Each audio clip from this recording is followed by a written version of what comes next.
Halo semuanya, kembali lagi di video lainnya. Kali ini saya datangkan bintang tamu yang baru dari Australia. Ya pokoknya dari nyebrang lah ya. Jauh banget, berkilo-kilometer nyebrang pulau. Di map nggak ada. Di map nggak ada. Nggak ada. Nggak ada. Gue Igar. Kebetulan Igar ini adalah teman kuliah sama sastra Inggris juga, betul? Confirm. Dan kali ini kita bakalan bahas yang namanya QLC. Yang lagi viral banget, yang lagi hits banget. Ya itulah ya, quarter life crisis. Oke, jadi QLC itu adalah asik. Gue nggak tahu. Kecemasan tentang masa depan. Kayak gue nanti lulus kuliah mau jadi apa ya? Atau banyak banget pilihan sampai bener-bener bikin lu bingung mau kemana. Ngerasa kayak hidup gue gini-gini aja gitu sih. Ya betul betul. Tagline buku ini yang ada di bawahnya benar-benar nge-summary-in apa itu quarter life crisis. Ketika hidupmu berada di persimpangan. Jadi intinya itu. Ciri-cirinya yang pertama itu clueless. Clueless tuh kayak Yang tadi Igar sebut. Habis kuliah mau ngapain ya? Terus kemana? Habis kerja terus ngapain gitu. kalau misalkan kayak termasuk kita kan anak kuliah nih, terus tiba-tiba kayak suka ngerasa salah jurusan, itu termasuk nggak? Kalau menurut gue sih ini kan ada ciri-ciri lain yang namanya indecisive, nanti kita bahas ya. Jadi clueless sama indecisive menurut gue itu 11-12 gitu loh. Clueless itu bingung, kalau indecisive tuh udah ada pilihan tapi bingung mau yang pilih yang mana. Bener gak sih? Iya. Udah ada pilihan tapi kita nggak tahu nih mau yang mana, yang A atau B. Ciri-ciri keduanya adalah terlalu banyak pilihan yang tadi disebut. Pernah merasakan terlalu banyak pilihan atau bingung nggak? Pernah pasti ya? Nanya ke gue atau ke audiens? Dua-duanya mungkin? Dua-duanya. Kalau gue sih terlalu banyak pilihan, iya. Pribadi kan jurusan teknik mesin, tapi sekarang kuliah sastra Inggris. Tapi sekarang jadi programmer juga. Jadi bingung mau ngerintis yang mana. Dua dari pilihan tersebut tuh benar-benar suka gitu. Tapi kalau dari passionnya sendiri kemana? Lebih suka ke sastranya atau? Aduh, gue ini agak subjektif banget ya. Tapi mohon maaf kalau misalkan gue beropini seperti ini. Berharap banget sih jadi programmer. Soalnya programmer itu sekarang opportunity-nya lebih besar ketimbang kalau gue belajar sastra. Tapi kalau misalkan suka sih kayaknya setara antara sastra Inggris sama programmer. Namun kalau misalkan lihat dari kehidupan yang sekarang, Yang saat ini, situasi ini, itu ke teknik mesin. Beda lagi. Tapi itu adalah kerjaan gue yang sekarang gitu. Terlalu banyak pilihan ini valid banget, bener-bener gue rasain. Karena mendukung, bukan mendukung sih, karena situasinya di kerjaan juga bukan sih? Maksudnya gimana? Jadi kayak kan tadi lu apa sih sastra, teknik mesin. Cuman karena kerjaannya apa sih ke programmer. Jadi ya udah lu menjalan ke situ. Maksudnya begitu kan? Gue belum Iya. Ya udah. Jadi di kerjaan gue itu sebenarnya mau ngerintis teknik mesin fokus ke sana bisa, cuman gue ngerasa bisa bikin program nih, gue coba ajuin ternyata boleh dan dirintis sampai sekarang gitu. Dan bikin itu ada itunya. Bikin gue suka. Emang teknik mesin itu ada bahasa pemrogramannya juga? Ada, tapi pemrograman yang khusus untuk teknik mesin. Kayak kalau misalkan ada yang tahu namanya CNC, itu pemrograman juga, tapi gue bukan program itu, tapi yang lebih ke condong ke IT kayak gitu. Kayak bikin aplikasi segala macem. Kalau programming di mesin juga ada, cuman gue nggak ngejalanin itu sekarang. Nggak terlalu jauh. Seperti itu. Gak usah jauh-jauh. Kalau Igra sendiri apakah ada pengalaman terlalu banyak pilihan? Terlalu banyak pilihan ada. Contohnya? Kayak mau masuk kuliah, bingung nih. Mau sastra, karena gue masuk ke sastra. Terus kemarin sempat mikirnya mau ke transportasi logistik.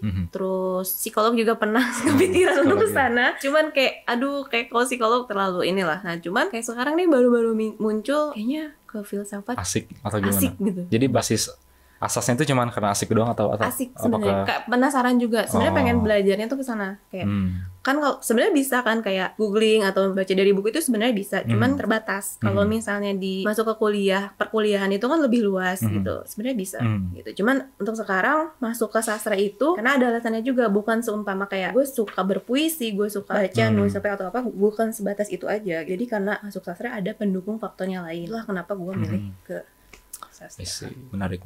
Quarter life crisis banget. Kayak depresi gitu.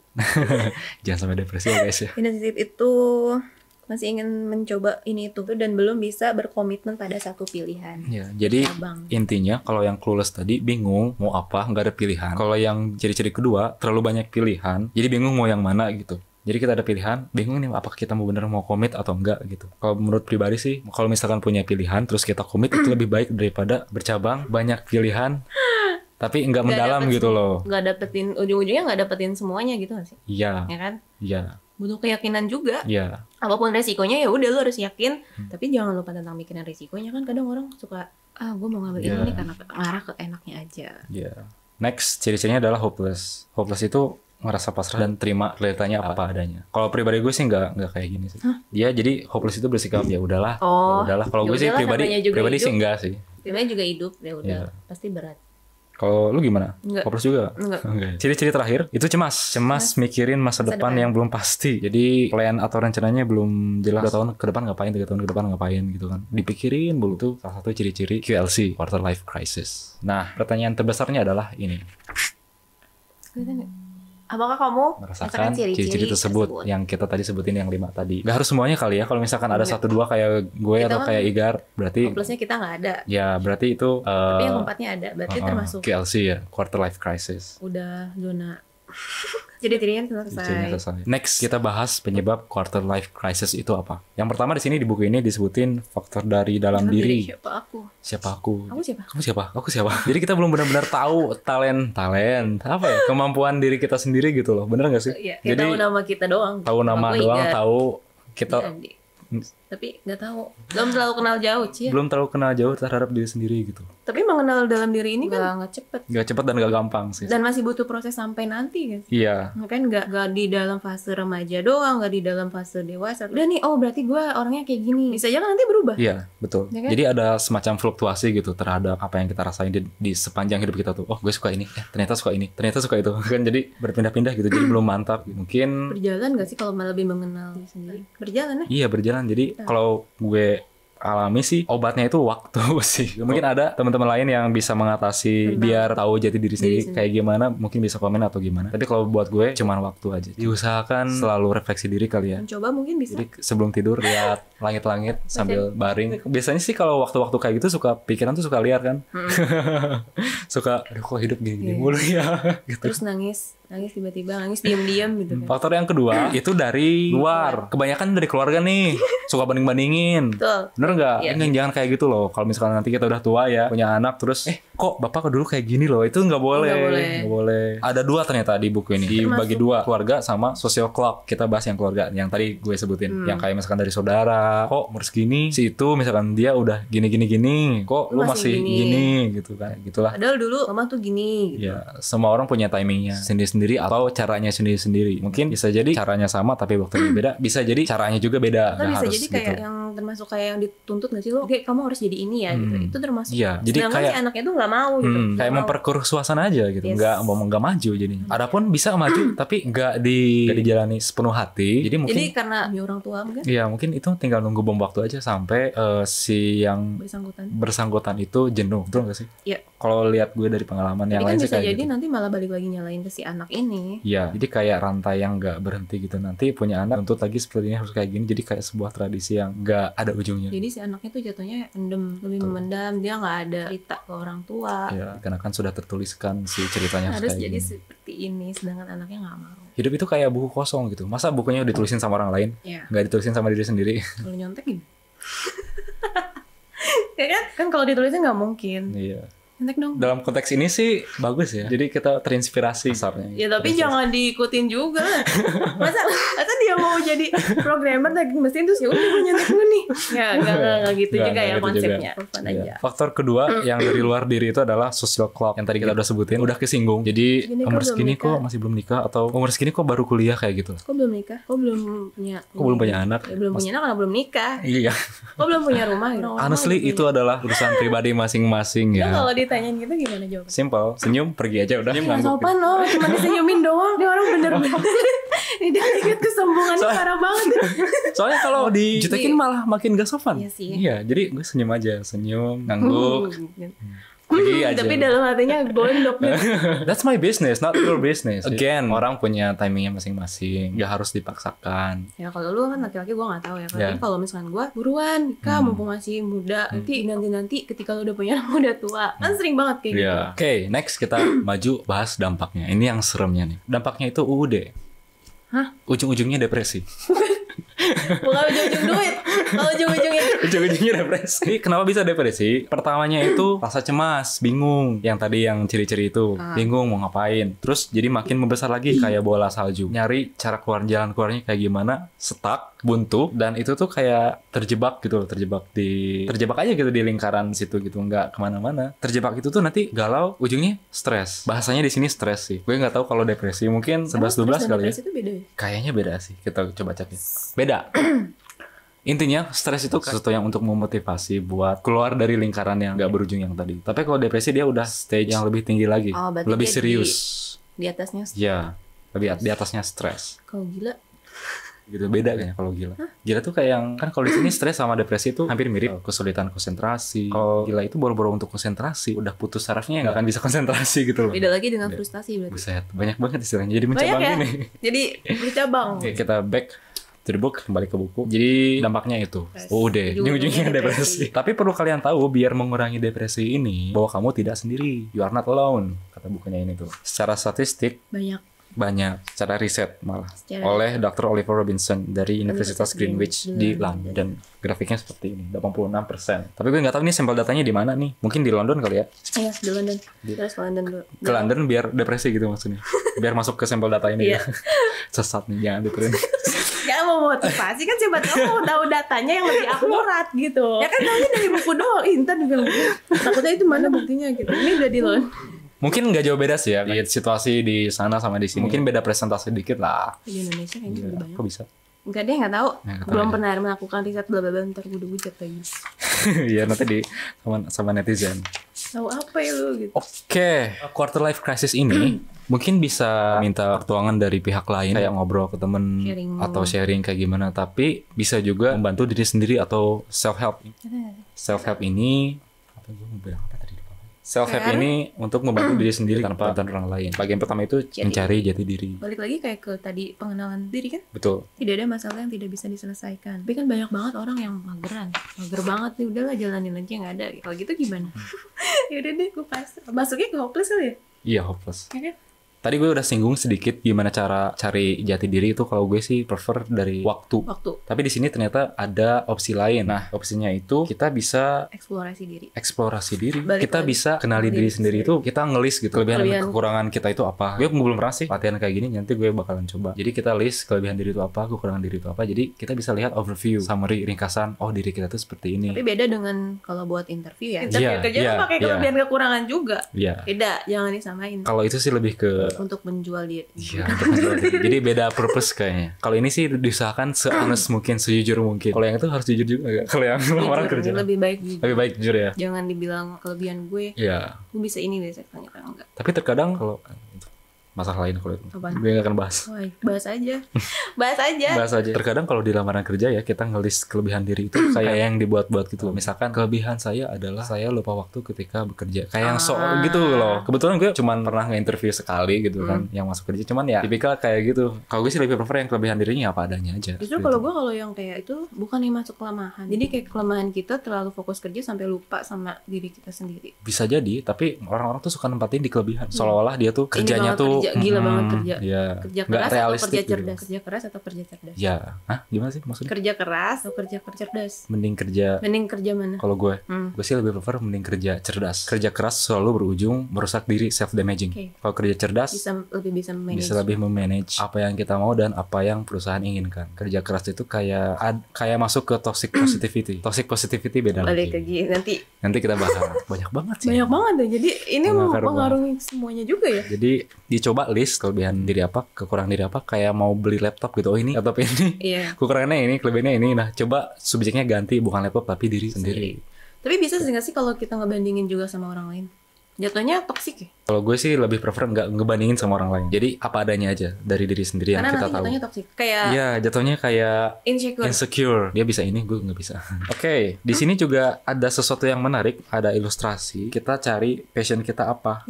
Jadi ada icon gambar kayak gini. Terus ada rating. Nanti gue tampilin di layar di sini. Di sebelah sini lah.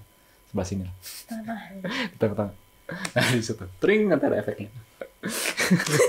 Dikasih rating seberapa lihai kali ya maksudnya. Jadi ini kayak form yang kita bisa isi, kita bisa latihan untuk mengenali diri lebih dalam. Oke. Antisipasi itu apa? Antisipasi itu adalah kita mengatur goal kita mau apa ke depan. Again, di sini juga ada sebuah formulir yang kita isi tergantung dengan kategorinya. ada tujuan untuk Kerja.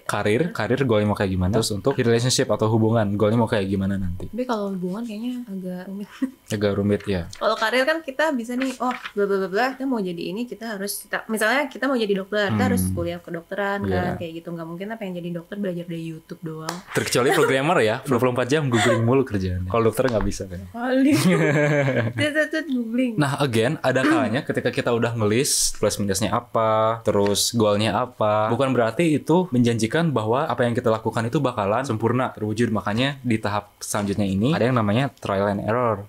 Jatuh dan bangun lagi. Betul nggak sih bahasa Indonesianya terjemahannya? Kita coba lagi. Kalau menurut gue sih ketika kita nyoba gagal terus kita ngerasa down, perasaan down itu jangan ditutupin. Kita ngerasa down itu ada suatu hal yang normal. Jangan terlalu larut. Tapi kan kadang ada yang gue gagal, gue payah, kan kadang suka kayak gitu. Terus sebenarnya jahat sih, jangan. Iya, tapi gue suka kayak itu sih. Tapi bukan berarti gue terlalu larut gitu. Sebenarnya perasaan manusia kayak sedih, terus down, itu tuh emang kayak yang negatif, tapi itu tuh normal. Tapi jangan sampai terlalu larut. Rasakan aja apa yang dirasakan. Ada kalanya waktunya ketika bangkit lagi, ambil kesempatan itu. Kalau misalnya bukan hari ini, saat ini lo lagi down, ya udah down aja. Gitu. Dan besok atau bahkan sampai berbulan-bulan, bertahun-tahun gitu. Coba lagi, jangan sampai ya udah kalau gue nggak bisa ya udah, gue payah gitu. Jangan seperti itu. Jadi harus ada memotivasi diri. Walaupun sulit ya prakteknya. Balik lagi ke diri masing-masing sih. Ya kan? Tuh. Jangan gue down. Nah, kebetulan nih kita masuk ke sesi terakhir. Tips-tipsnya kayak gimana biar ngadepin quarter life crisis ini. Kebetulan di salah satu tip ini ada yang gue udah sebutin tadi. Stop comparing and start doing. Tadi Igar sempat tanya, kalau ngebandingin sama orang lain gimana? Oh, gue sih prefer jangan ngebandingin sama orang lain. Gak ada ujungnya soalnya. Dan ternyata salah satu tipnya ada di buku ini. Stop comparing and start doing. Udah gak usah ngebandingin sama orang lain. Terus sebenarnya sih ada alasannya kenapa gue kalau balas tuh lama gitu kan. Ya, jadi karena gue gak mau lihat story orang lain, jadi gue cuman sebatas berinteraksi sama orang-orang yang menurut gue penting aja, menurut gue deket aja gitu. Jadi kalau gue lihat feed itu gue nggak sampai intens scroll lihat satu-satu. Kalau misalkan bisa mengontrol diri ya it's okay, tapi menurut gue sih lebih jadi kayak buang-buang waktu juga sih sebenarnya. Iya. Cuman ya nggak kayak lu juga gitu. Sombong banget ya orang. Gue WA hari ini bales 2 hari kemudian gitu. Pasti bakalan banyak yang setuju nih dengan statement itu. WA hari ini jam segini, balesnya besok malam atau nggak besok bisa, gimana moodnya dia aja. Lama-lama gue blokir. Ampun. Oke. Besok artis ya orangnya. Astaga. Fokus pada tujuan yang penting, tapi jangan lupa kalau manusia itu adalah makhluk sosial. Kembali lagi sih yang penting kita tuh bisa memoderasi segala sesuatu. Jadi jangan terlalu fanatik, jangan terlalu bodo amat. Maksudnya di sini adalah kita udah ngasih banyak formulir yang tadi itu loh, yang plus minus terus goalnya apa. Nah kita tuh gapai sih tujuan itu sampai ngelupain lingkaran sosial kita, benar-benar fokus, nggak kontak orang tua, nggak bersosialisasi, salah juga. Tapi kan di sini ada hubungi orang tua. Iya, makanya di sini tuh kuncinya adalah moderasi. Kita punya goal, kita punya plus minus, kita udah mantep nih. Misalkan jati diri kita udah mantep, kita terus aja fokus ke satu hal itu, nggak baik juga gitu. Curhat ke teman. Sorry ya gue ngegeneralisir, tapi emang begini adanya. Di Korea Selatan itu budaya kerjanya tuh tinggi gitu kan, budaya kompetitifnya itu tinggi banget, betul nggak sih? Soalnya tingkat bunuh diri di sana tuh tinggi. Oke. Jadi karena saking fokusnya ngejar karir, fokusnya ngejar pendidikan, lupa bersosialisasi, jadi ada semacam semacam individualisme yang terlalu tinggi, jadilah depresi seperti itu. Banyak tuntutan segala macam. Mungkin negara Korea ini cocok banget yang namanya quarter life crisis ini. Jadi makanya kita harus bisa untuk menyeimbangi segala sesuatu halnya. Kuncinya adalah moderasi. Nah, moderasinya kayak gimana? Kayak contohnya misalkan kita berdoa gitu ya kan. Kalau misalkan Indonesia kan spiritualnya tinggi. Nah, coba dari segi spiritualisme itu kita panjatkan doa. Terus ekspresikan diri. Nah, kenapa gue tadi bilang ketika kita ngerasa down, rasain aja down. Ngerasa sedih, rasain aja sedih. Jangan sampai ditahan-tahan. Emang itu adalah sifatnya manusia. Emang kayak gitu, jangan ditahan-tahan. Tapi kan kadang ada nih yang lagi ngedown atau gitu-gitu. Terus teman kita bilang sabar ya.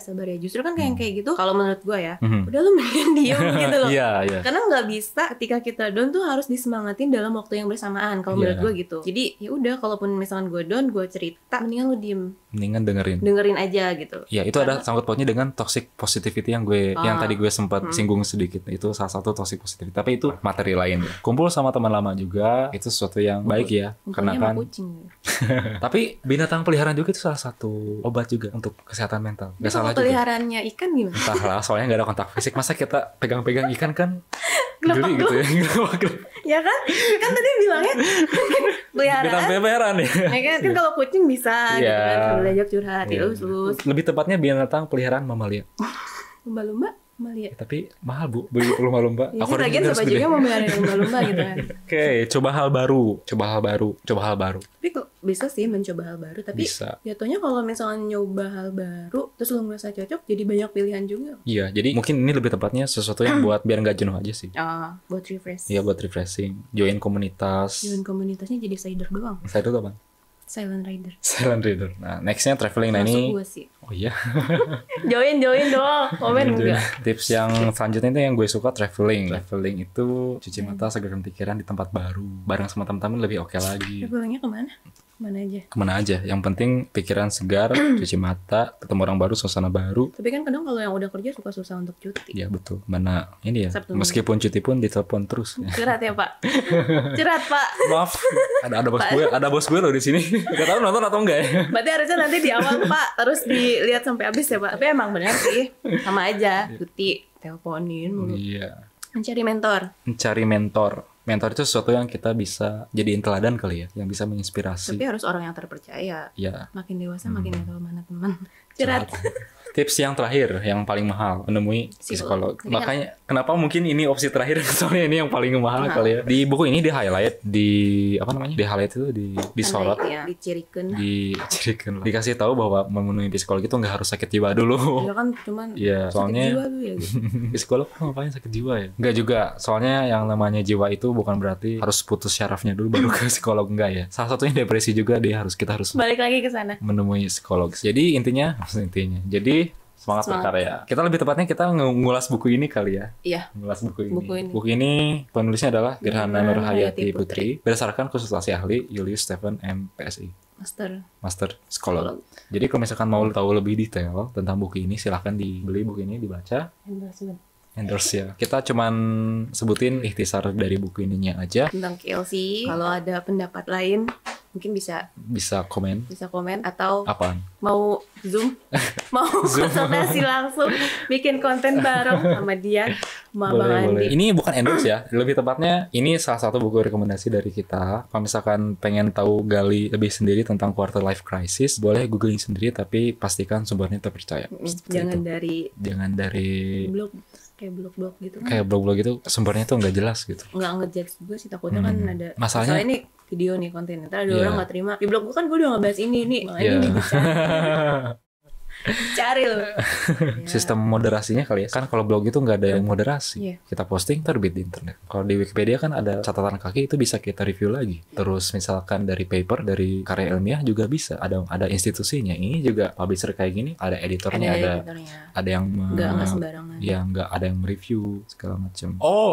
Midlife crisis kita nggak bahas tadi. Emang belum ya? Belum. Jadi sebenarnya gue lebih tahu duluan midlife crisis ketimbang quarter life crisis. Tapi ternyata setelah gue gali, perbedaan antara quarter life crisis dan midlife crisis itu ada letaknya cuma di umurnya aja. Sama stigmanya. Quarter life crisis stigmanya jelek dipandang dari masyarakat luar. Masa muda udah stres, udah mau menghadapi krisis lagi. Tapi midlife crisis itu masyarakat udah agak nerima. Soalnya mungkin emang umurnya segitu gitu kan. Tapi ternyata secara statistik quarter life crisis itu yang lebih dominan terhadap midlife crisis. Sumbernya ada di Seven Summit Pathways. Nama artikelnya adalah What is a quarter life crisis? Di situ dibandingin antara quarter life crisis dan midlife crisis. Bagi yang taunya cuma midlife crisis doang kayak gue gini, ternyata bedanya. Tapi termasuk kayak lebih bagus ini nggak sih? Maksudnya justru ada bagusnya nggak sih kalau dibanding MLC itu? Jadi kayak udah tahu keresahannya dari muda daripada nanti pas udah tua lu baru ngerasa resah gitu. Betul. Jadi sebenarnya ada positifnya juga. Ya, ditambah kayaknya kayak sini lebih relate ke kita. Ada baiknya juga kalau kayak gini viral gitu. Soalnya gue aja baru tahu. Cuma gue tahunya cuma midlife crisis doang. Berarti Anda sudah tua. Seperti itu. Udah tua. Makasih terima kasih sudah nonton sejauh ini. Manusia paling sombong. Oke, gue mencoba untuk berinteraksi lebih banyak kali ya. Biar nggak ada yang nge-unfollow. Oh iya. Dia sampai di-unfollow. Nanti enggak deh, enggak dilihat. Ya tapi kan nanti. Oke, terima kasih. Sekali lagi. Terima kasih. Mohon maaf kalau misalkan ada yang kurang-kurang keliru. Ya. Kita coba menyampaikan sesuatu dengan sumber, makanya kita sebutin sumber-sumbernya dari mana, biar nggak terlihat ngasal dan mengurangi opini dari kita sendiri. Thanks guys, bye. See you. Thank you Hamnida.